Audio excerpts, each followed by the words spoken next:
Hey, everybody, how are you doing? Welcome to Into the Core podcast with myself, Linda. I'm so excited about today. I get to speak to and chat with one of the most fiercest women that I know. I'm proud to call her a friend, a sister, but better yet, she's a mentor and she's just a fantastic person overall. We're going to learn a lot about what she's doing and how she is disrupting the fashion industry.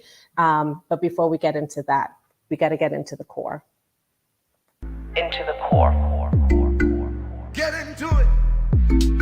All good things in Africa and beyond. Into the core. Into the core.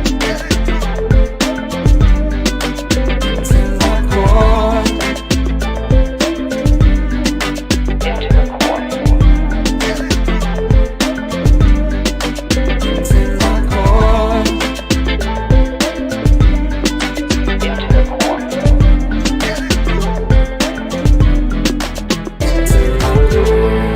All good things in Africa and beyond.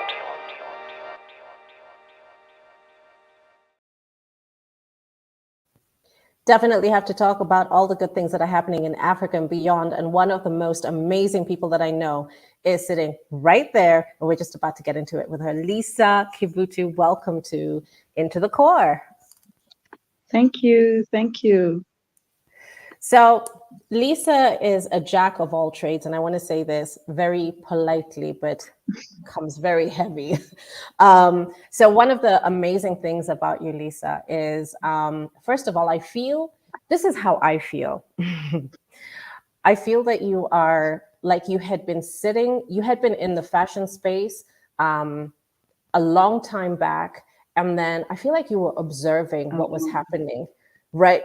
You were observing what was happening in Africa, on a global perspective.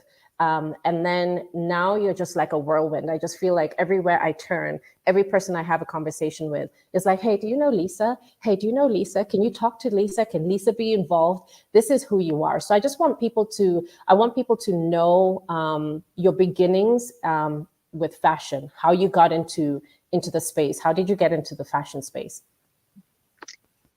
Yeah, so it started, I guess, while I was still in college working for a boutique, a very, very high-end boutique at Penn State.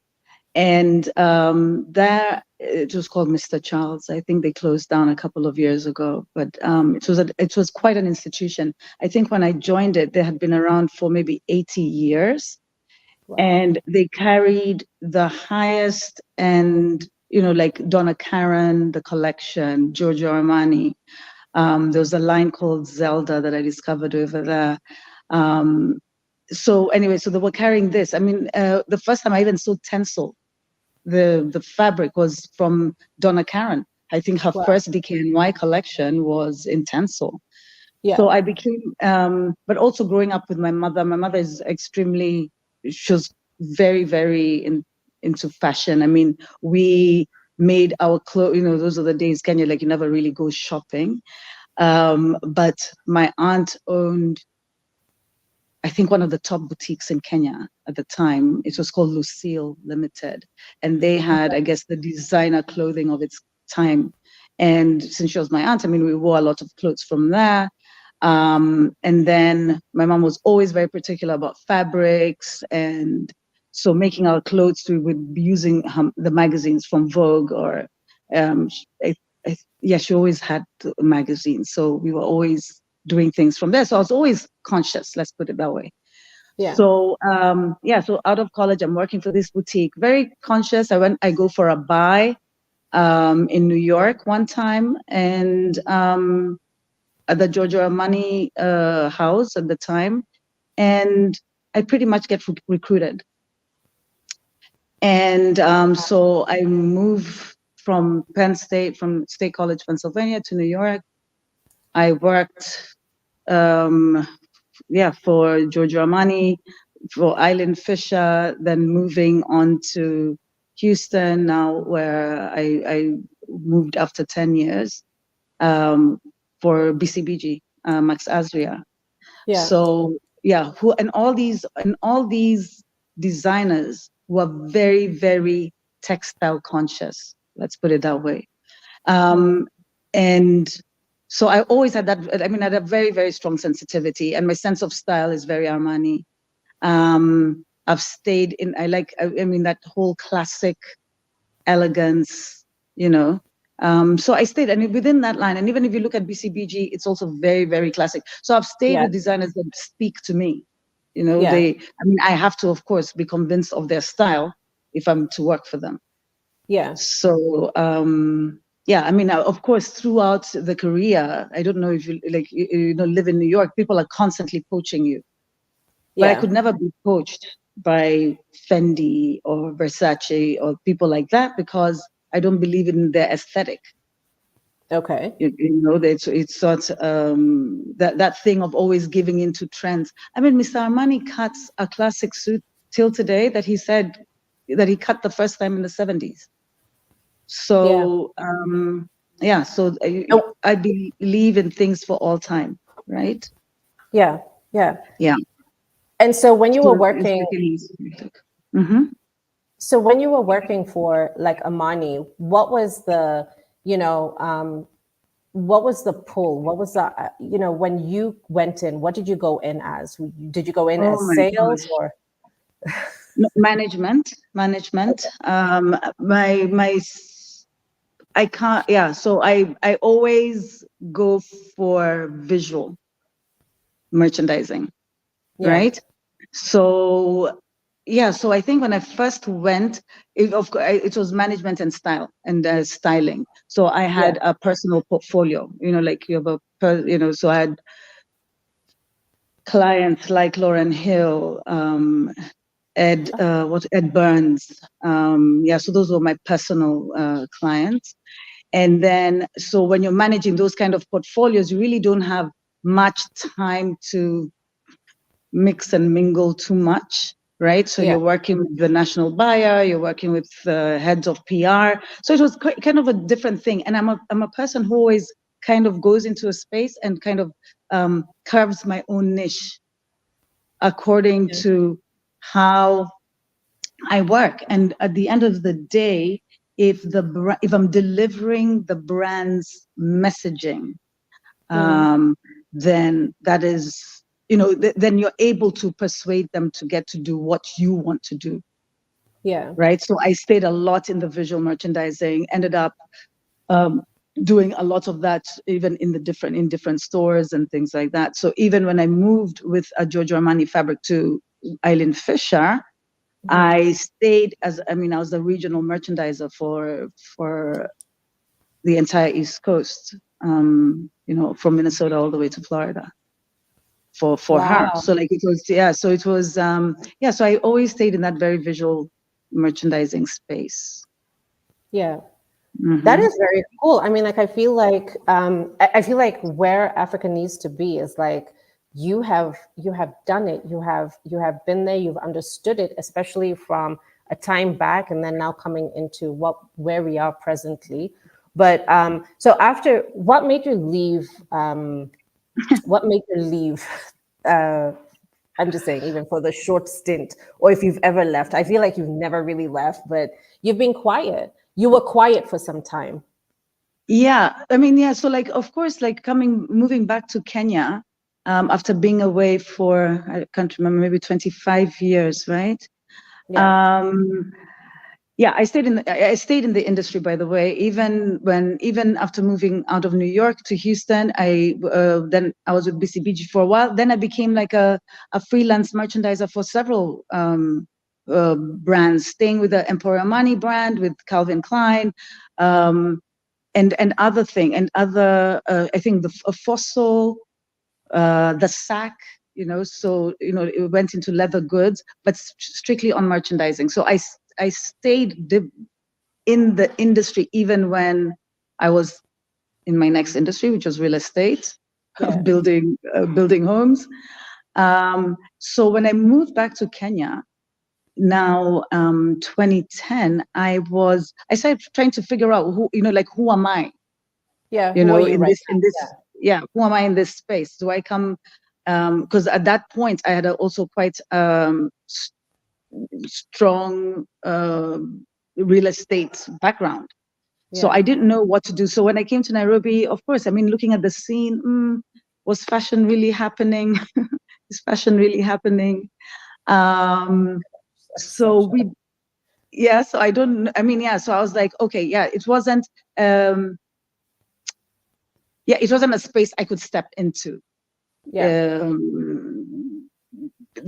Let's just put it that way, because with my experience, especially in the industry, there wasn't anything for me in there.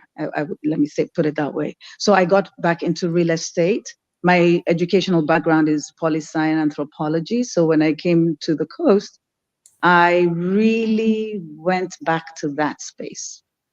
Wow. So stayed within the politics and anthropology, working with the national museums, with the counties, and doing and with the national museums. I ended up getting involved with the theater, because our theater here, the little theater club here in Mombasa, happens to be a national heritage site. It was the first theater in Kenya. Wow. So it's a national heritage site. So I ended up being pulled into that, of course, right, because of my visual background. So the whole thing again, so now it's the aesthetic, and I'm looking at the backdrops. I'm working with a lot of the artists and things like that, and I get now completely pulled. I become a program developer, kind of volunteering in that space. Yeah. But ended up getting very involved because of the Swahili community where I work within. So I'm a big proponent of them, as of the Swahili community and Swahili culture in particular. So I have a business in that space, and then I'm also the vice chair of the Swahili Development Initiative, which really safeguards Swahili culture. And we try to get involved in the education, the history, which is missing from the education system. So we do a lot of things within the community just to just help them delete and unlearn the colonial narrative that has been perpetuated, and for them to get to know their history and to be proud of it. I mean, it's thousands and thousands of years of running global world trade. For it's the only community of its kind to have done that in Africa. So it's important that these people know that they know their history. So I became kind of a custodian of that, and I'm still very, very, very, very much in that space. And then learning their culture, their aesthetic, again, I get pulled into that space. So how do I advance their culture with all the experience that I bring? Yeah, right? and that's a like a fact that the real stories are not being told, and the culture and the history is not being preserved. So it's great that you're in that space where you're pushing, the education of it. Yeah, and it's funny. I mean, because in all the spaces that I'm in, I mean, I belong to African Crossroads, which is a big Pan-African movement that was started in Morocco in 2018, and even in that space, I am the only one representing Swahili culture. On the tables that I sit on the board of the Kenya Coast Tourist Association, which is the tourism board of the 6 counties of the coast. Again, within that space, I represent culture and heritage, which is Swahili culture. So I find myself usually the only one on the table representing the culture. And it's such an important, I mean, as you know, it is now a world language. Kiswahili is now a world language. Imagine having a world language and completely ignoring the people of that language. It blows my mind each time. Yeah, like not okay. Absolutely not okay. Exactly. And then the colonial narrative of pushing that these were Arabs, and the Swahili are half Arab people. Thank God for Professor Chapuruka Kusimba, who proved, by doing the excavations of several sites along the Swahili coast, the 3,000 kilometers of Swahili coast, which is 7 countries, by the way, that there was not a drop of Arab blood in any Swahili, even before 1000 AD. So, and we know all the Swahili cities were already built by then. Yeah. So it's great. I mean, it's good when you're in these spaces to have this knowledge, and so there's a lot of stuff that I bring to the table now, re-entering fashion. With all with all the experience that I carry from sitting on the secretariat of our economic bloc here of the coast, Jumuiya County Zapwani, and working in that developmental space with the counties, and then the big what is it? We have a big interest within climate change. So all these, so I feel like Reface, the Regenerative Fashion Collective, Collaborative Exchange, Reface is now my full circle moment. Because it calls all those different parts of me. We're going to get into Reface in just a second, because I think that's super important. One of the things I wanted to kind of bring to your attention, sorry. Sorry, went down the wrong side, is I have to say kudos to you, because I just had a beautiful meeting with Anna Trubinsky, and she just told me, I know, I gotta send some like love and all that stuff.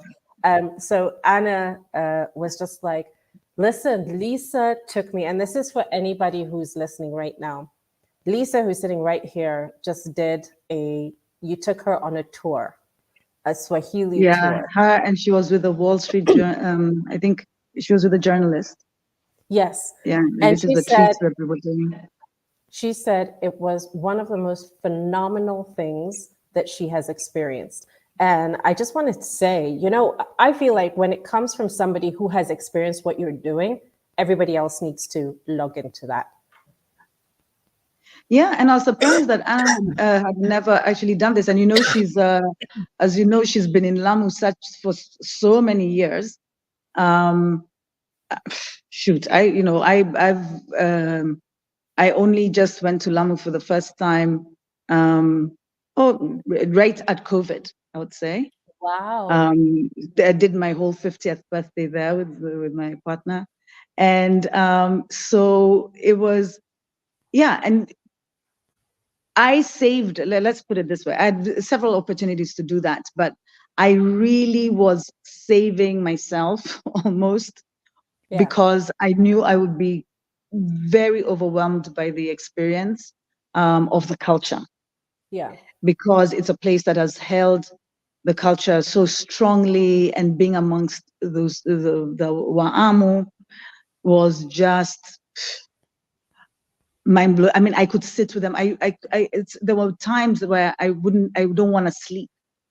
Like, I don't want to close my eyes, I want to keep listening to the stories.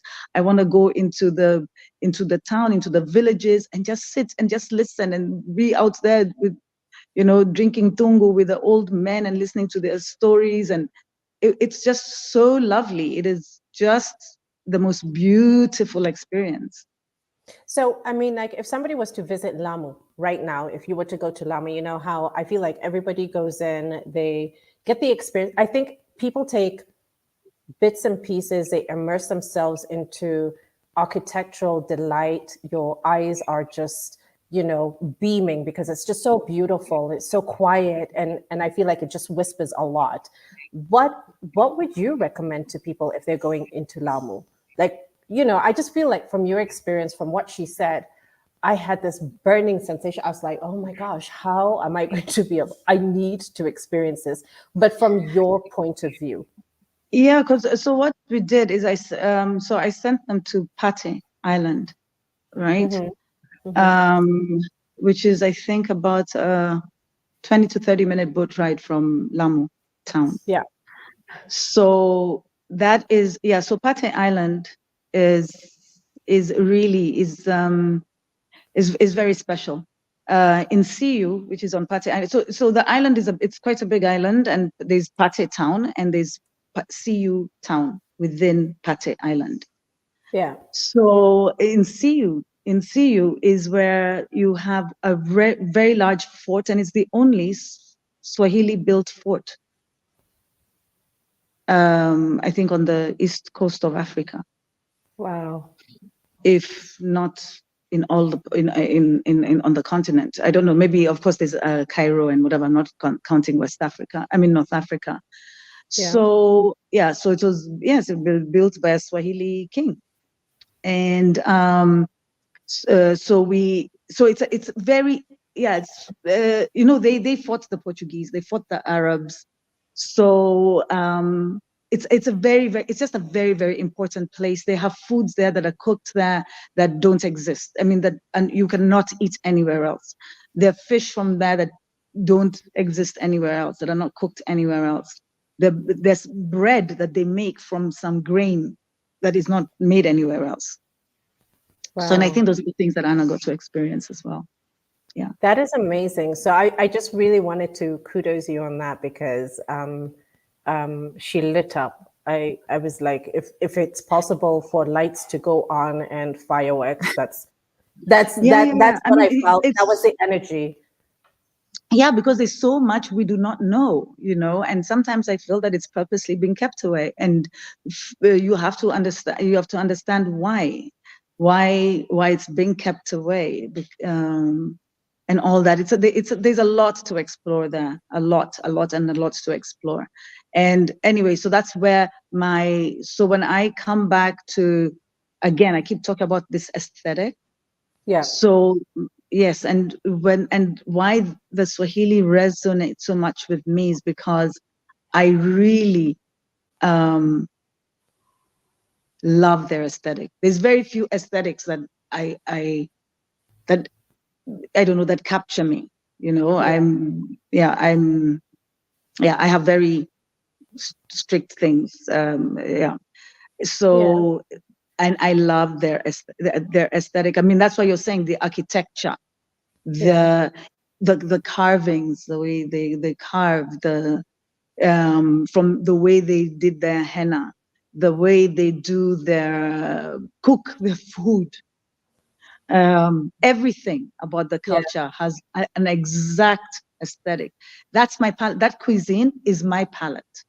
Yeah. Yeah. So anybody that, like, so you'll know that, like, so my palate, like, I love Swahili. My number one cuisine in the world is Swahili, then it's Caribbean, then it's Italian. So, and most people like that. I mean, like, who like those things, Yeah. So there's something in there that is and I guess it's all coastal. It is all coastal, but it is all coastal. So let's talk about Reface and everything that you're doing with Reface. How did you get into that space, and why Reface, and what is your agenda with this amazing platform? Yes, Reface. Why Reface? Yeah. So when I was telling you, like, everything comes full circle. Yeah. So Reface got sparked while I was within that secretariat I told you of the county, of the Jumuiya County Zapwani, of JKP. And I had just done, it sits on 10 pillars, right, for the development of the coast. Okay. Education, healthcare, agriculture, blue economy, blah, blah, blah. It's 10 of them. So I decided to do a regenerative transformation of every single pillar.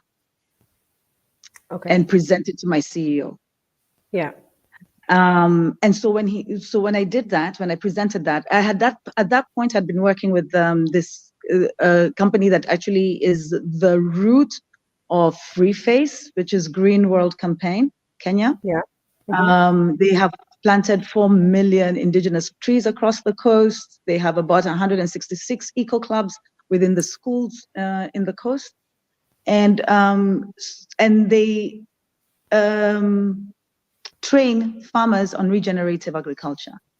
Yeah. So I had been working with them for a while. Now, then that's how I got completely involved in regeneration. and Yeah. knew that regeneration was more than just in agriculture, right? So we look at regenerative societies is the goal.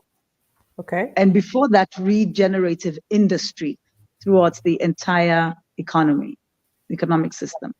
Wow. So when I was working within that space, in April of 2022, the manifesto for regenerative fashion gets signed. The leader of that is a board member, Federico Marchetti. He's a board member of the Giorgio Armani Group. Full circle. So imagine that. Wow. And Mr. Giorgio Armani, of course, ends up being the first designer to sign the manifesto for regenerative fashion. Not only that, grows the first regenerative cotton in the world with agroforestry. Right? Wow. But this he did later. This he did last year. Yeah. But he had already now, after signing that manifesto, now he said, like, I need to, everything that I mean, now I have to really get into this regeneration. But signing on that regenerative, manifesto was Stella McCartney, the Chloe Group, Burberry Group, Gabriela Hearst. There's a slew, Dolce & Gabbana, I know, ended up doing it, signing it. So there's a whole bunch of designers that signed onto this manifesto.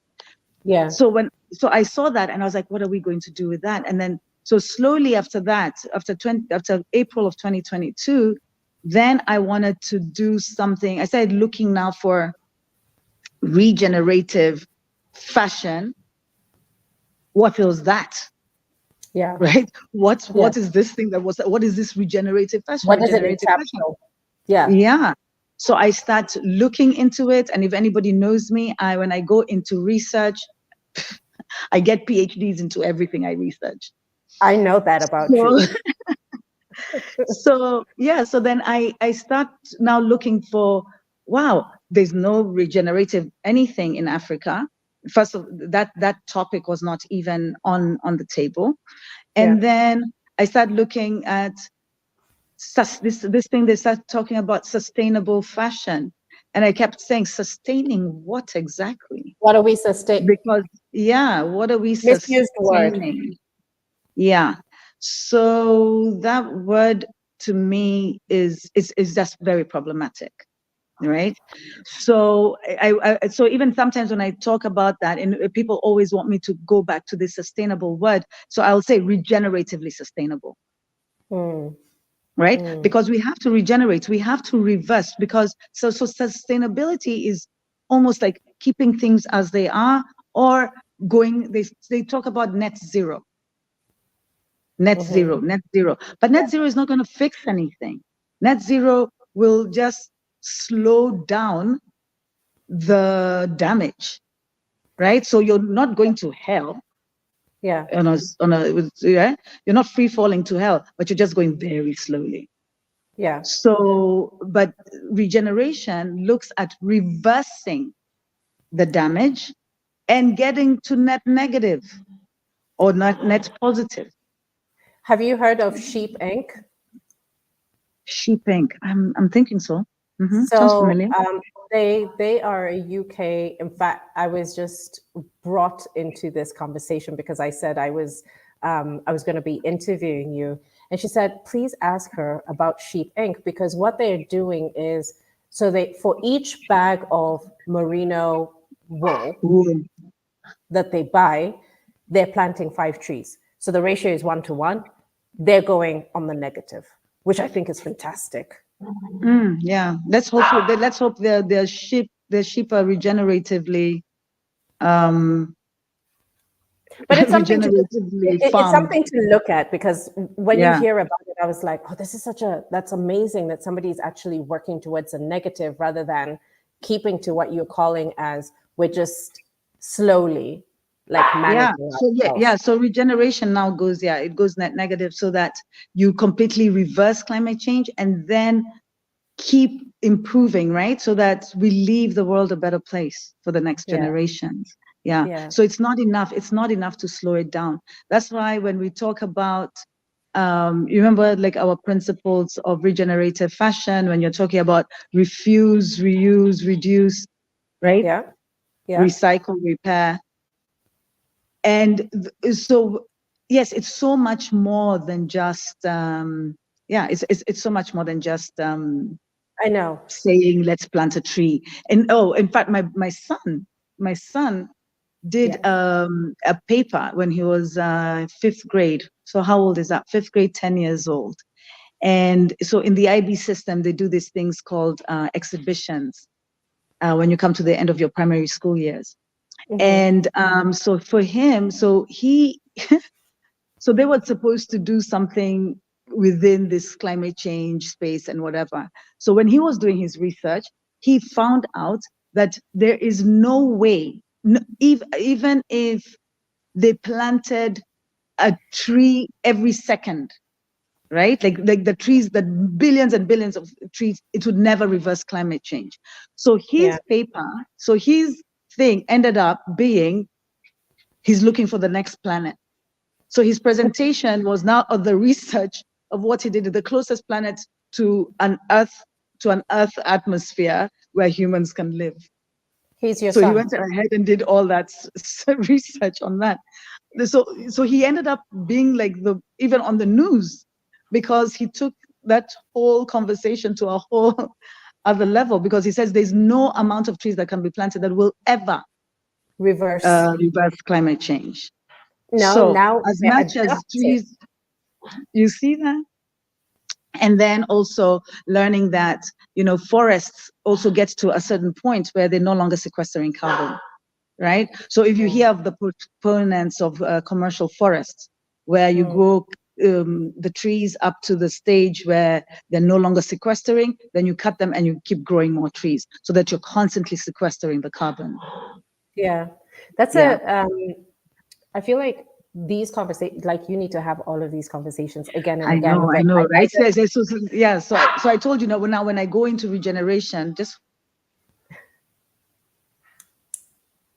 So I really like the fact that what Lisa is talking about is how we cannot reverse it, but we just need to. yeah. What is? Oh, sorry. What No, is? sorry. I had to get my dog to stop barking. Sorry. That's what dogs do. That they're supposed to bark, Then, and especially when you're on a podcast, it's a I want must. to. I want to sound like I don't need some pet police after me, but this. Yeah. Anyway. You crack me up. No, I think what you're doing is so it's so bold, and I Yeah. think it's So reface. Yeah. So reface is looking at that, right? So we are into the space where we start off. As I told you, like when I now go into that research, yeah. So I go all the way into that research, right? So we look at the mitigating climate change first and foremost. And everything that we do is geared towards that. That is the background we sit on, right? yeah. And so anything that falls short of that is whatever. And of course, there's all, as you know, the whole climate change deniers, of which our Gosh. continent is full of, our country is full of. Of course, and listen, when you listen to the real arguments of the deniers, right? I mean, people who actually come up with the scientific stuff. Yes, the Earth has changed, right? The Earth has gone through several climate changes. You know that, even before humans. So is this a natural thing for the Earth to do? Perhaps it is. Yeah, more than likely it is. But the human action is catalyzing it. Right? We will see ourselves to extinction before the Earth goes out. Right? The dinosaurs are no longer. So who are we? Right? Yeah. So basically, when we're talking about climate change mitigation, it's us saving ourselves. We're not trying to save the planet. Yeah. Right? It's to make the Earth habitable for us. Right? And maybe future generations will even learn that. I mean, we'll adopt our bodies when that plastic is no longer killing us. Yeah. Right. Yeah. That because now plastic is now in our foods, it's in our water systems. Right. So maybe the human body adapts to where it's no longer going to kill us, but we're not there yet. And we're not going to be there for another several hundred years, maybe. Yeah. You know, so until that evolution has happened, I mean, look at us, like still with wisdom teeth. How come we've not outgrown that? Yeah.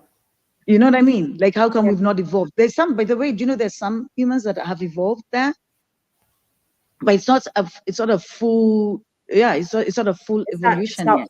yes. Yeah. Yeah, so there'll be that, right? There will be that. So we know that's. I mean, it will be there. But yeah. So until then, let us behave ourselves and Please. keep the air and water and whatever else that we need for our sustenance to be cleaner and better and good for our health. I spoke to you about this the other week, and we were so angry. Is how when we live in communities, right? What we should be teaching, even within our communities, is how to be clean, to sustain, to be cautious of our environment. So you're Yeah, teaching from your askaris to the committee heads who are like yeah, some of of them your of trophies, your HOAs, of your right? neighborhoods. Yeah. Mm-hmm. Exactly, and putting them to task and saying every whatever we're going to start removing trash, and we're going to have our plastics here, our bottles here, and our refuse here, right? So Yeah, that but you see, but then it goes deeper than that. You see, like it even does, like in but we've got to yeah, start so somewhere. yeah, in Mombasa we're now doing that. I mean, there's a pilot running right now. I think with 2,000 households that are recycling at source. Hmm. So that, and why the county is running this pilot is so that they can know exactly what they need in terms of collection, right? That's great. So I know. So like when so do you understand? So, yeah. So like, so it's not enough. Like so our neighborhood has been doing this for a little while here in Yali, right? So then our kids obviously are very conscious of that, of Yeah, separating, because in schools they have to separate. yeah. But if there's no collection system It defeats the to purpose. that they come and they mix them at the end. So what's Yeah, the point?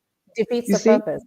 Even Yeah. in Diani, I know they have amazing Susan, who I Yeah. know you know. I know poor Is Susan has been she, collecting that stuff. I don't know what she's she's going to do with it.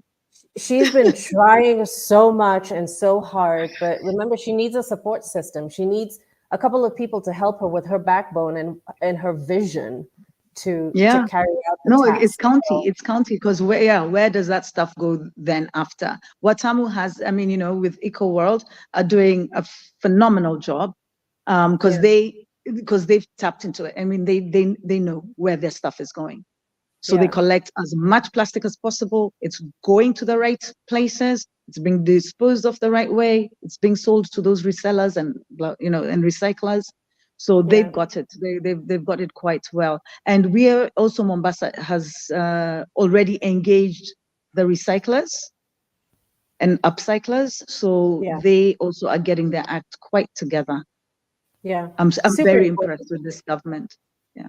Super important. And so tell me now, if we circle back into the fashion Reface. space and Mhm. and you tell me about Reface, have you met any challenges? What are your challenges, we always talk about the great stuff that you're doing. What are some of the challenges No, that you yeah, are?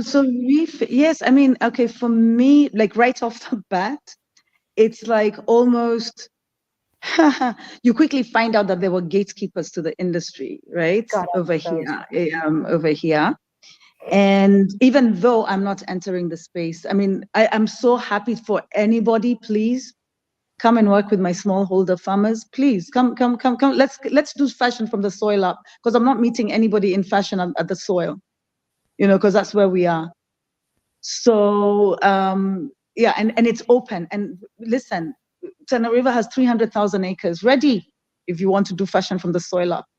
So I mean, anybody that wants to take up where we are and comes to join us, it is such an open space.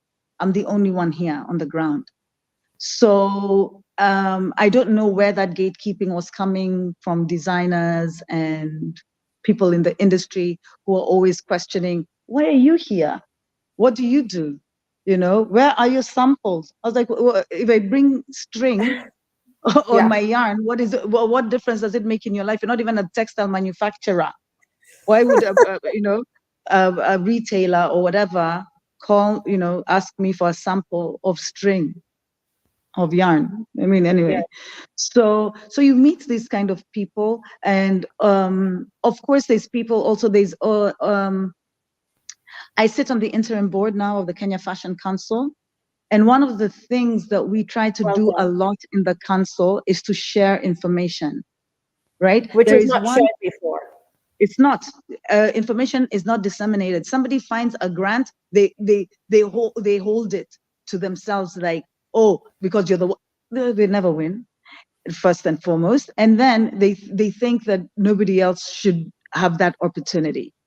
Right? I remember the British Council grants were constantly going to the recycling around the same people and things like that. So those are things we just we don't welcome as a collaborative, right? So my Reface is the Regenerative Fashion Collaborative Exchange. So I'm only as good as my partners. Right. And I make sure, I mean, some people have self-edited themselves out of the collaboration, which I'm very happy. Thank you very much if you're listening to this. And then we have others that are very, very strong, very, very strong collaborators, including yourself. And I think in that collaborative space, and you've met a lot of our collaborators like Trash and Kenya, Distant Relatives, Wildlife, right? Yeah. They are amazing. Like, and you see how generous everybody is. Everybody is bringing of their time, of their heart, resources. their mind. Yes. Right? Yes. Guys don't want to get paid. Like nobody's looking for money, you know? Nope. And it's these from are the the heart. things, and these are the spaces that you will see. Money will flow. Everything will be taken. We will lack for nothing. We will lack for nothing in that space. Trust me. I've seen this too many times. I remember going back, sorry, to Mr. Armani. When I joined Armani, the Armani group, Mr. Armani, there was Armani Exchange, there were all these different things, and he had kind of franchised his name, right? So he had kind of sold it. So I came at a time when he was buying back his name. And so to watch that happen, and how important it is to own your name and to be so true to your vision and your mission is so key, and to remain very principled but very flexible. I have changed my business plan. I don't even know how many times. I'm now in a space, after talking to my dear sister Brenda Mbathi. We just did a full re-strategizing of Reface. As you know, now we're putting up a textile institute with Pani University. Congratulations on that, by the way. Yes, that Big, is massive.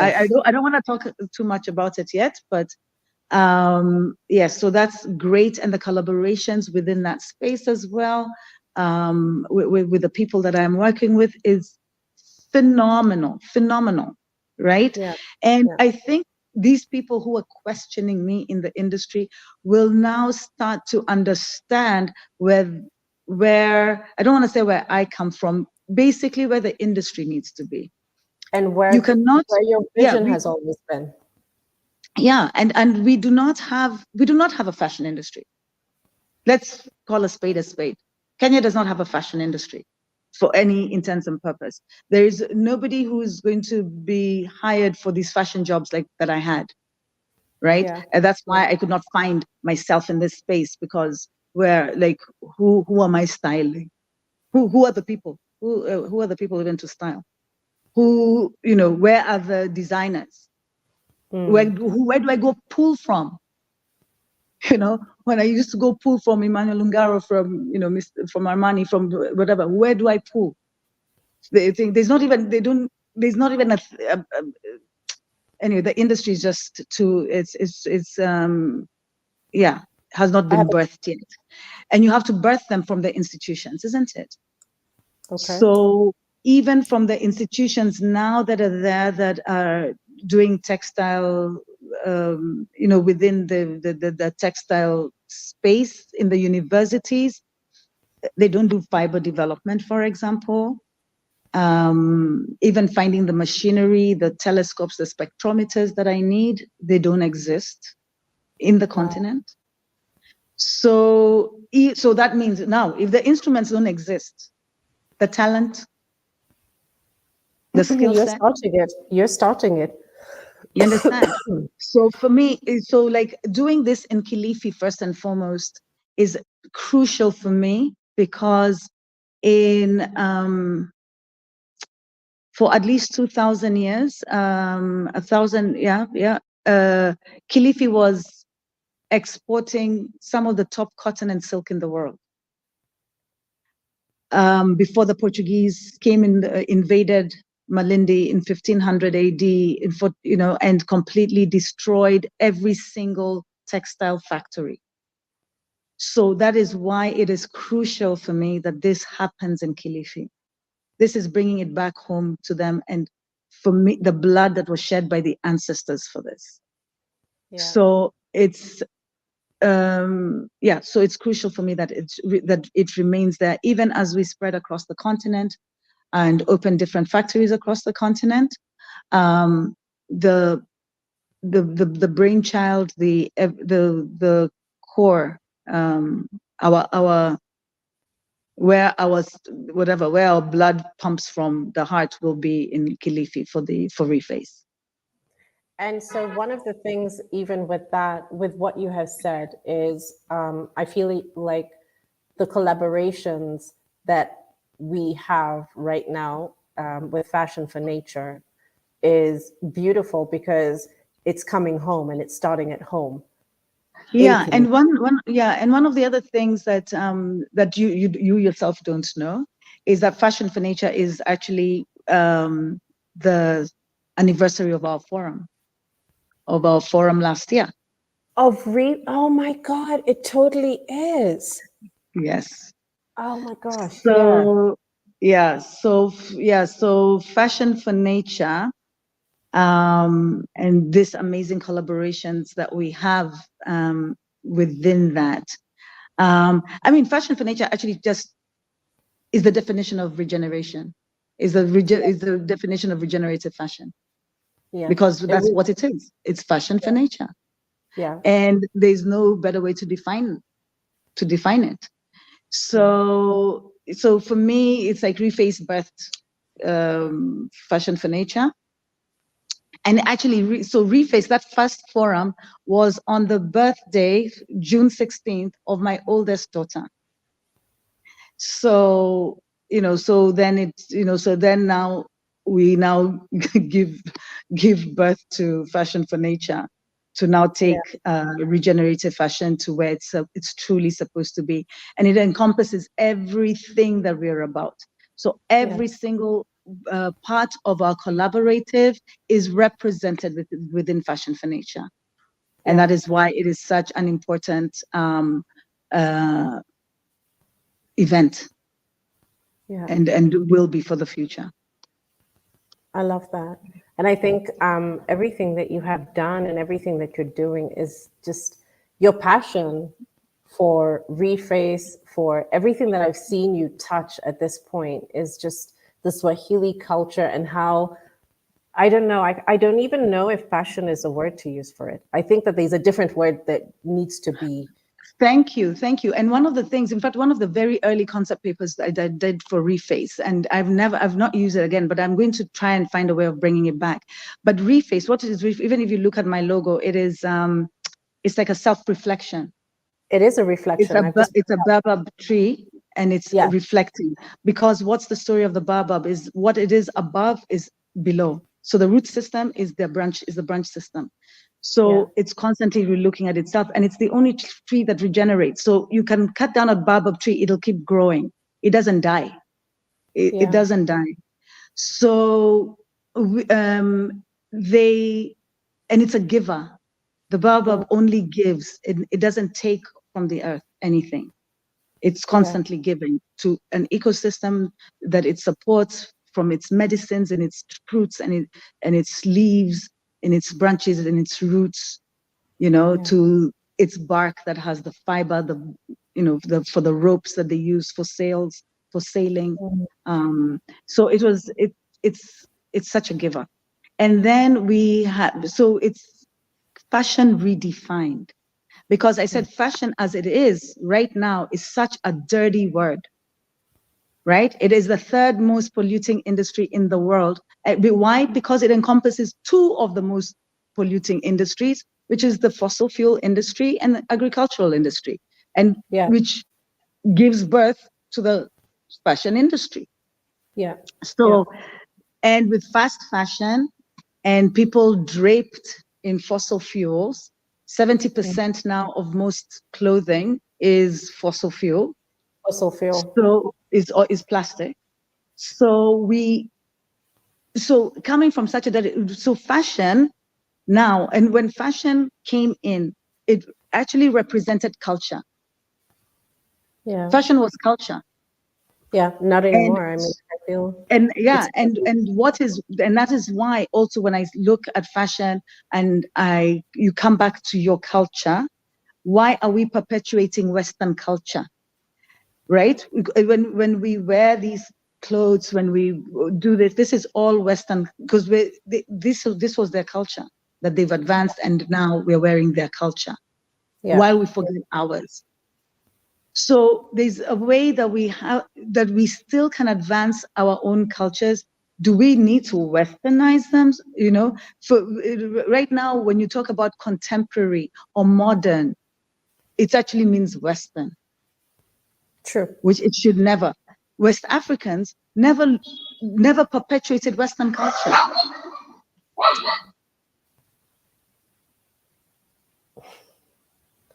There goes the dog. Yeah, sorry.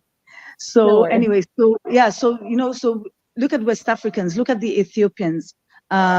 Even though West Africa was colonized, they never colonized their culture. They were too strong and too big, right, to be corralled. We, unfortunately, were completely corralled. I remember growing up in Kenya, having been born in 1970, growing up in the 70s. It was so rare to see anybody wear African clothes. And if you saw them wear, they were like either people who worked in the university, basically the woke people of those days, right? Yeah. So, and who were always called as activists or something, unless they were rural. And had not civilized enough to wear Western clothing, right? So it was always a derogatory thing, because we were raised up by people who were born into colonization. So even when you see this activism, by Gen Zers, we're the ones. So our generation are the ones who birthed the Gen Z. Yes. Right. So I'm very proud of what I've birthed. And that all 5 of my kids are completely tuned in to the activism. I should say they're very much in touch with their African culture. They try to learn more and more about it. Something that I never did at all. I wasn't a history person. I was a full science student, so I never did history at all. So even coming back to, at least I'm learning the correct history this time when I've come to learn it, right? And so looking at Reface, having to discover our fibers. I work within ASAL, which is the arid and semi-arid lands. So indigenous crops from those areas. And even, I remember my professor telling me this the other day, when somebody was debating, because, cashew nuts are not indigenous, mangoes are not indigenous, even our coconuts are not indigenous, right? So all these things. But he's like, what's indigenous? He's like, even maize, even though it came from South America, they're the ones who domesticated it. Right? It was grass. It could have been domesticated in Africa, but Africans weren't interested in that, in that grass. So, so you cannot say things like that. So even if something was domesticated elsewhere, we had the same things. That is why neem and moringa grow very well here, even though it was domesticated, let's put it that way, in Southeast Asia, in India, so like that. So we still had it, we just did not domesticate it. Yeah. So there's a very different thing. So like we had all sorts of palms, but we did not domesticate a coconut palm. You see? That makes a lot of So sense. Yeah. yeah, so it's all those kind of things. And so it's great. You see, like when you get to research and learn all this stuff, then you get to really appreciate that. So instead of claiming, oh, this is ours, this is indigenous, you appreciate that they got to domesticate it. Yeah. Right, for humanity and for everybody and for wherever that has a similar nature, right? Yeah. So coming back to that, so like when I'm working in Assal, and why did I choose Assal? Okay, coincidentally, yes, Kilifi is in the Assal region, arid semi-arid land, right? Yeah. And arid semi-arid lands happen to have the most fibrous plants. Okay. So this is where my fiber has to come from. This is why Kilifi is that important for you. Yes. And that's where it's coming from. I want to find out from you, and just as we wrap up, tell me, like, when is this project kicking off, the one in Kilifi? How can people attach to you, especially the ones who want to work with you? And I feel like there needs to be the designers, because as you mentioned, you're looking for the designers who want to work from the soil. So from the soil. Yeah, well, designers don't work from the soil. So it will be mostly people who are looking to spin yarn. Yeah. These are, spinners. I mean, we're setting up a spinning mill, right? We discover fibers in the institute. And then I guess designers will buy from textile manufacturers that buy our yarn. We are looking very closely. We will be doing some weaving, but it will be very niche. So I don't want to speak too much into that. It's one of the collaborators' projects. Yeah. So so we will be looking at all those different things, working very closely with the Made in Italy brands. Yeah. Quite exclusively. Okay. So will we see it in the Kenyan market soon? No, not very. Not very soon. Not very soon. Not very soon. Lisa, everything that you're doing for me is just, I feel like we could sit here for like another 3 hours and just talk about everything. Because I feel like you haven't even casped anything. Like you've been talking like surface stuff. Yes. And then, of course, remember our Fashion for Nature happening on June 29th at Distance Relatives in Kilifi. So I'm looking forward to that. We'll be doing the screening, always raising the awareness of ethical fashion, of conscious fashion, right? Knowing what you're wearing is extremely important, and textile waste management is crucial for the planet. And so that's basically what we're tackling within Fashion for Nature. Just making sure the textile doesn't end up in the landfills. Yeah, so our partners are Distance Relatives Eco Lodge, which is where also our first Fashion for Nature will be happening. And then Wildlife Works, of course, as we know, they have one of the largest carbon credit carbon credit projects in the world. Actually, I think it's the number 1 project in the world. And then we have the Core, we have the Swap Circle, we have Trash and Kenya represented, and we also have who's the ACT, Africa Collect Textile. Yes. I'm very excited about what is happening in Kilifi. I feel like if you are interested in coming out to Kilifi and supporting this amazing project, I'll tell you, it's not even a project, but like you said, we're rebirthing the fashion industry. It's the rebirth. And Yes. I hope Yeah, that yeah. That's what I was telling you about the redefinition of fashion. Yeah, so redefining fashion because yeah, as I said, yeah, fashion is not what it's supposed to be. So we have to redefine it. There has to be a new word, yeah, right? Or yeah. whatever else, or maybe the dirty fashion needs a new word. Yeah, the dirty fashion. Yeah, so dirty fashion needs a new word. It actually does. I'm like, what? Anyway, I feel like we're going to talk about that on the round table. So next week, Thursday, we're doing Fashion for Nature. We're going to put all the partners and we're going to talk about what we're doing in Kilifi, which will be next Saturday. Starts at 10 a.m. And it goes all the way into past 8 p.m. But come and be a part of an amazing, amazing project, amazing platform. And we're going to go and find a word for dirty fashion. And keep fashion clean. and keep and keep fashion clean. Lisa, thank you so much for being a part of this and Thank you. imparting wisdom. You've been absolutely fantastic. And we'll continue the conversation next week, Thursday. Perfect. Perfect. Everyone else, if you are subscribing or just coming back to listen to this beautiful conversation that we've had with Lisa, please follow her. There's Reface, there's Regenerative Fashion. It is such a movement, and you need to be a part of this movement. We are redefining fashion. That's exactly what it is. There's only That's a way it. forward. And like her son said, we can't undo what we've done. So, hello, we need to live in this planet right now. So, as we're doing it until your son figures out where we're going to and where we're moving to.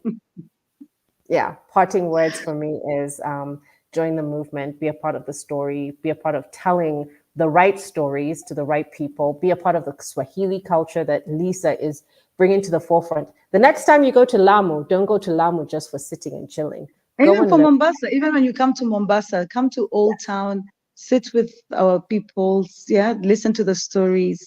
Yeah, it's important. Eat our food. Where should people follow you? At Regenerative Fashion _Africa on Instagram. Okay. Regenerative Fashion _Africa on Instagram. Follow the story. We've got so many amazing things coming up. This year is a year of change. So be part of the movement or stay at home, chill, whatever. We're moving on. But thank you so very much. Lisa, Thank thank you, you. Have sweetie. a beautiful evening. You Ciao. too, you too. Bye.